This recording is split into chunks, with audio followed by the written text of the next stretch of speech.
Sun Culture, l'invité culture de la rédaction. Bonjour à tous, bienvenue dans Sun Culture, votre rendez-vous culturel du mercredi à 12h30. Aujourd'hui, nous allons parler d'une nouvelle salle de spectacle, puisqu'un nouveau théâtre est né il y a peu à Nantes, le théâtre de la rue de Belleville. Comme son nom l'indique, il se situe rue de Belleville, juste à côté de la place Mélinette. Et je reçois aujourd'hui Flore Vanier-Moreau et Régis Flores, comédiens et créateurs du lieu. Bonjour. Bonjour. Bonjour. Comment vous est venue cette idée de créer votre propre théâtre et pourquoi créer son propre théâtre quand on est comédien ? Alors l'idée, moi j'avais cette idée-là depuis très longtemps. Moi j'ai monté le TNT il y a 20 ans. Après, en partant du TNT, je voulais remonter un autre théâtre. J'ai pas pu. J'ai eu un chapiteau entre-temps. Et puis après, j'ai rencontré Flore et Mathilde Banderly. Et tous les trois, on a continué l'aventure de la compagnie que j'avais créée en 2010, une autre compagnie, le Théâtre Populaire Nantais. Et à la suite de ça, on a créé des événements, tous les trois. On a créé des événements sous le chapiteau. Et puis aussi, on a loué des théâtres pour jouer nos pièces. Et à la suite de ça, on s'est dit que on pouvait, à tous les trois, monter un théâtre. Voilà. Et pourquoi le créer? Pourquoi le créer? C'est pour avoir aussi beaucoup de liberté dans la création de pièces et aussi pour pouvoir faire notre travail quotidiennement. C'est-à-dire présenter nos pièces tous les jours aux gens, aussi longtemps qu'on le veut, aussi longtemps que ça marche, et pas être dépendant de salles de spectacle ou une programmation, plein d'artistes qui leur demandent. Alors, est-ce que vous pouvez nous faire une petite visite guidée abstraite, puisqu'on est à la radio, mais du théâtre? Commençons par la porte d'entrée. Je suis dans la rue, je pousse la porte. Qu'est-ce que je vois? Alors, vous poussez la porte d'entrée et vous entrez dans un petit espace bar avec une scène, une petite scène sur laquelle on aimerait faire des petits concerts, des concerts acoustiques. Comme on a une école de théâtre aussi, ça permet aux élèves d'avoir cette petite scène aussi pour s'exprimer. Voilà, donc là, vous avez le bar et cette petite scène. Dans le futur, on va créer une épicerie. Voilà, donc le lieu va être aménagé de cette manière-là.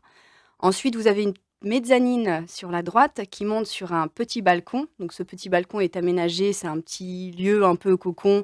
Les gens peuvent aller s'y poser pour boire un petit verre, voilà. Et puis il y aura la possibilité de là-haut de voir également le concert qui aura lieu en bas. Quand on redescend donc en bas sur la gauche, il y a notre bureau, voilà. À droite du bar, vous avez l'entrée de la salle de spectacle. Là, vous entrez dans une très belle salle de spectacle, au rideau rouge, au siège rouge. Voilà. Et on a créé également une petite mezzanine. Donc, c'est un petit balcon qu'il y a dans la salle de spectacle. Et on y accède par le bar et donc la mezzanine au-dessus. J'expliquais la petite mezzanine où on peut aller se poser tranquillement. Voilà. Et il y a une petite particularité sur cette scène, les loges, comment elles sont? Alors, il y a la scène et en fond de scène, en fait, vous avez donc le rideau et derrière, il y a ce qu'on appelle le fond de scène avec un escalier qui monte dans les loges, donc des petites loges. Et à côté de cette loge, il y a la possibilité en hauteur de voir la scène et donc de créer, selon les spectacles, l'occasion aux comédiens d'avoir cette mezzanine pour s'exprimer également. On pense directement à Roméo et Juliette avec la scène du balcon où Juliette est en haut, Roméo est en bas et du coup, voilà. Et c'est quoi la jauge de ce lieu? La jauge, on sera au final à 105, 110 places. On pensait faire plus au début.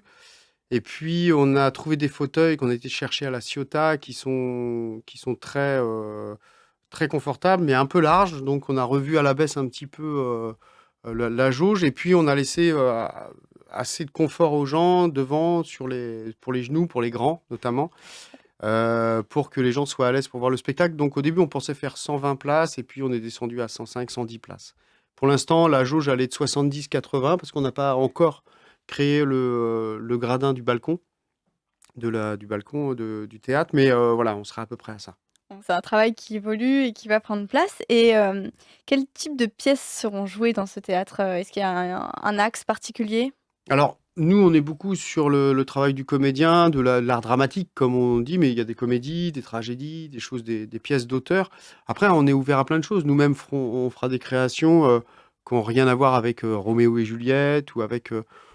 Mais c'est vraiment des pièces pour comédiens et des pièces où l'histoire racontée. Je sais pas comment dire. Nous, notre truc, c'est le théâtre, quoi. Enfin, je sais pas comment dire parce que là, on présente Dario Fo et Franck Caramé, qui est entre le café-théâtre et Et le théâtre, c'est très burlesque. Il y a énormément d'accessoires, d'actions.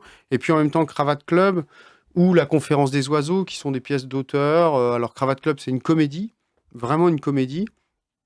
Et la Conférence des oiseaux, c'est un texte soufi du XIIe siècle qui a été réadapté par Jean-Claude Carrière, qui est un texte sur le voyage à travers la vie et tout. Donc il y a plein de choses, mais à l'intérieur, c'est surtout que nous, on adore les comédiens, on est comédiens nous-mêmes, puis on adore voir travailler les comédiens, les émotions, voilà, c'est ça qui nous branche. Là, on ratisse assez large aussi, je dirais, parce qu'on va présenter Les Justes de Camus en avril. On va faire une date exceptionnelle en avril.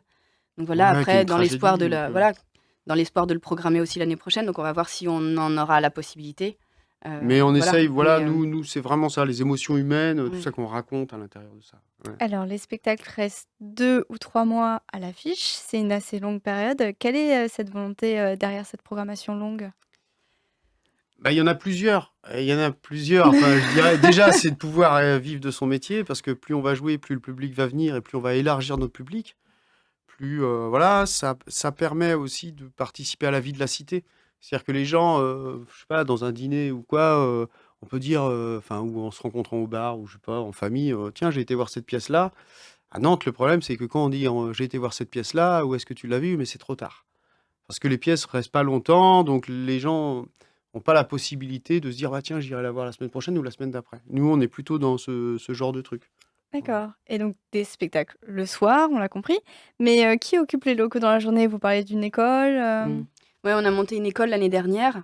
La formation dure 3 ans. Et là, bah, cette année, du coup, on a des premières années et des deuxièmes années. Voilà, donc l'année prochaine, on aura première, deuxième et troisième année. Et du coup, les élèves, on court principalement le matin. Et comme on a du coup 2 espaces, ça nous permet d'avoir, là, en l'occurrence, en ce moment, les premières années dans l'entrée. Ce que j'appelle l'entrée, c'est là où je vous expliquais la petite scène, le bar, etc. Donc il y a cet espace pour travailler. Et il y a également le plateau. Et que là, en ce moment, ce sont les deuxièmes années qui sont plus souvent sur le plateau parce qu'ils vont jouer la conférence des oiseaux de Jean-Claude Carrière à partir du 31 janvier, les mercredis et jeudis à 19h. Voilà. et à qui s'adresse cette école? Est-ce que si on a 40 ans et qu'on se découvre une passion au théâtre, pour le théâtre, c'est possible ou est-ce que c'est plutôt Tout des est étudiants? possible, il n'y a pas d'âge pour devenir comédien, moi je pense. Après, ça demande un énorme investissement. Voilà, Mmh. faut vraiment réfléchir, faut vraiment, je pense, avoir déjà touché un peu à la scène avant pour savoir ce qu'il en est. Donc, faut passer par des cours amateurs avant d'y aller et puis être sûr qu'on a réellement envie d'investir son temps et son argent, je Ouais, dirais, parce que dans ce métier, quoi. c'est quand même, on propose 12 heures par semaine de cours avec des intervenants et des stages en plus de ces heures de cours, plus du travail à faire, de la recherche. Enfin, voilà, c'est Oui, vraiment un gros investissement, mais c'est il une n'y a vraie pas de. formation. Ouais, en première année, ça va de 18 Non, à, 20, je dirais 20 ans à 48. ouais, Et 20 ans à en, 48. en deuxième année, bah, ça va de 19 ans à 43 ans. Enfin, donc, non, on n'a pas laissé de limite d'âge. OK, il y a aussi des petits, cours, des ateliers pour les amateurs? Ouais, on a des ateliers le lundi soir qui sont pas faits par nous, par contre, par d'autres associations de théâtre. Le lundi soir, on a 2 ateliers de théâtre, un atelier d'impro, et le samedi matin, un atelier pour enfants. Voilà. Et j'imagine que c'est beaucoup de travail, tout ce théâtre, l'organisation. Est-ce que vous êtes aidés par des bénévoles? Oui, on en a. On est en train d'agrandir l'équipe, mais oui, en fait, plus le théâtre se fera connaître aussi, je pense, plus les gens auront le désir de venir, on espère, participer à l'aventure avec nous, quoi. Mais oui. Qu'est-ce qu'ils font les bénévoles au sein du théâtre? Bah, ils sont présents avec nous, à savoir surtout le soir aussi, pour nous donner un coup de main en ce qui À la concerne la billetterie, billetterie. notamment, ouais. Voilà. Parce qu'il y a des soirs où ça nous arrive d'être à la fois, à la billetterie, à l'entrée des spectateurs, à la régie. Et au Voilà. jeu aussi. Donc, Et voilà, au jeu. pour l'instant, c'est assez. Bon, ceux qui sont sur scène, quand même, ne font pas la billetterie, l'entrée des Non, spectateurs, on les non. épargne. Mais Non, mais il y a surtout, voilà. ouais, mais ils C'est font la billetterie, en multi-casquette. fait. C'est pour avoir des gens à la billetterie. Ouais. Notamment. Tout ça, ça fait beaucoup d'activités, beaucoup de projets. Est-ce que vous avez encore, d'autres volontés, que vous n'avez pas mises en place, pour le théâtre et qui sont à venir ou dans vos têtes, Bah, l'épicerie, notamment, Ouais. l'épicerie, on essaye de voir comment on peut la mettre en place. C'est pas simple, mais on va la mettre en place, je pense. On voulait la mettre en place en février, et puis on se rend compte qu'avec tout ce qu'on a à faire déjà, c'est un peu compliqué, donc on la mettra peut-être en place pour l'année prochaine. Et puis après, oui, il y a des pièces surtout qu'on veut monter, des choses comme ça. C'est surtout ça qui nous fait vivre, quoi. Qu'est-ce qu'on peut vous souhaiter pour la suite? Comme on dit au théâtre, un énorme merde. Que les gens arrivent par groupe entier et que les gens aiment venir nous voir les spectacles, Discuter découvrir avec le nous lieu, aussi, voilà, discuter parce que avec c'est nous. ça aussi. Ouais. À l'intérieur de ce lieu, le bar, on le tient nous-mêmes, donc les gens discutent avec nous. On est assez proche des gens, donc c'est ça surtout qui.